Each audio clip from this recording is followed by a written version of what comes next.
देखिए, सूर्य रहमान से मुतल्लिक हमने एक क्लिप किया था जो आप में से बहुत से लोगों ने पसंद किया,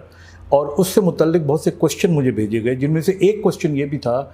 कि सूर्य रहमान पढ़ने के बाद अगर सामने पानी रखा हुआ हो तो उस पर दम पड़ने से या फूंक मारने से क्या इसके असरात मुरतब होते हैं। तो मैं आपको दो बातें बताता चलूँ। पहली बात तो ये है कि मैं प्योरली साइंटिफिक बात करने लगा हूँ,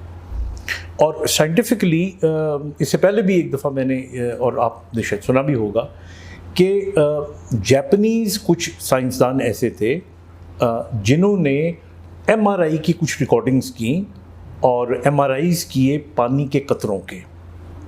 और उन्होंने अपनी स्टडी में देखा कि जब पानी के कतरों पे कोई चीज़ अच्छी बोली जाए, गो कि पानी के कान नहीं होते, पानी सुनता नहीं है, लेकिन उन्होंने एक्सपीरियंस किया कि अगर पानी का एक ग्लास ले लें और उस ग्लास के सामने आप बुरी बातें करें और फिर जाके आप उसका एमआरआई कराएं तो जो क्रिस्टल बनेंगे वो बड़े, उनकी शक्ल सूरत अच्छी नहीं होगी, वो बड़े बिज़ार किस्म के स्ट्रक्चर बनेंगे। लेकिन अगर उसी पानी के सामने आप बहुत अच्छी बातें करें, आप स्माइलिंग फेस के साथ बातें करें और उन बातों की तासीर उनमें इस तरह जाएगी कि जब आप उनकी रिकॉर्डिंग करते हैं, जब उनका एमआरआई करते हैं तो you will get beautiful crystals. फिर इसी साइंसदान ने अल्लाह ताला के कुछ नाम लिए और पानी के ऊपर अल्लाह ताला के वो नाम पढ़ के फूके, और उसके बाद उसने एमआरआई किया तो जो क्रिस्टल बने आप हैरान होंगे कि वो कितने खूबसूरत क्रिस्टल थे,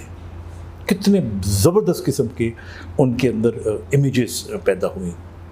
तो उसके बाद उसने जो अपनी तहकीक मुकम्मल की तो उसमें उसने लिखा कि वो ये समझता है कि जो पानी है वो इफ़ेक्ट लेता है लोगों की आवाज़ों का, और लोगों की ख़ास तौर पे जो माने होती हैं अल्फाज के अंदर, उनका असर पानी पे होता है। यकीनन होता होगा, और होता होगा तभी उसको ये नज़र आया। अब आप इंसानी जिस्म पे आ जाएं। इंसानी जिस्म में भी अगर देखें तो 70% पानी होता है, और बाकी जो ये इंटरस्टिशियल स्पेसेस के अंदर होता है, और बाकी जो स्पेसेस हैं उनके अंदर भी जो पानी है वो मिला के देखा जाए तो ये बहुत बड़ी इसकी परसेंटेज बनती है। तो इंसान भी बेसिकली मैक्सिमम जो उसकी कंपोजिशन है उसके अंदर पानी शामिल है। अब जब सूर्य रहमान को आप पढ़ते हैं और सूर्य रहमान पढ़ने के बाद और पूरी सूर्य रहमान को आप सुनते हैं, तो जब सुन रहे होते हैं तो ज़ाहिर है कि वो आवाज़ भी कोई पढ़ रहा होता है या कोई वो सुना रहा होता है, तो उसका इफ़ेक्ट उस पानी पे ज़रूर होता होगा। और देखने में ही आया है, एक छोटा सा जो एक्सपेरिमेंट हमने किया था वो ये था कि लोगों का जो पानी सूर्य रहमान को सुनने के बाद जब उन्होंने पिया तो उसका जायका थोड़ा सा बदला हुआ था, या आप कह सकते हैं वो खुश जायका हो गया था। तो इससे ये तासुर मिलता है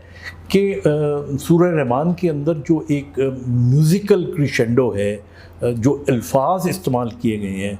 और जिसमें अल्लाह की रहमतों का ज़िक्र किया गया है, जिसमें अल्लाह ताला से मुतल्लिक ज़ाहिर है एक पूरे का पूरा उसको अगर देखा जाए तो एक कॉन्सेप्ट होता है, उसको बयान किया गया है। तो ये तमाम चीज़ें जो हैं वो जब पानी सुनता है तो पानी के सुनने के बाद उसके अंदर ऐसी तासीर पैदा हो जाती है कि जब आप वो पीते हैं तो आपके जिस्म के अंदर भी 70% जो है उससे ज़्यादा पानी है, तो वो एफिकेसी यहाँ तक भी चली जाती है। तो ये एक इसकी साइंटिफिक तौजीह है। तो आपके जो सवाल का यही जवाब था कि मेरे ख़्याल में इसलिए उस पानी को पीने से हम कह सकते हैं कि साइंटिफिकली भी असर पड़ता होगा। Thank you.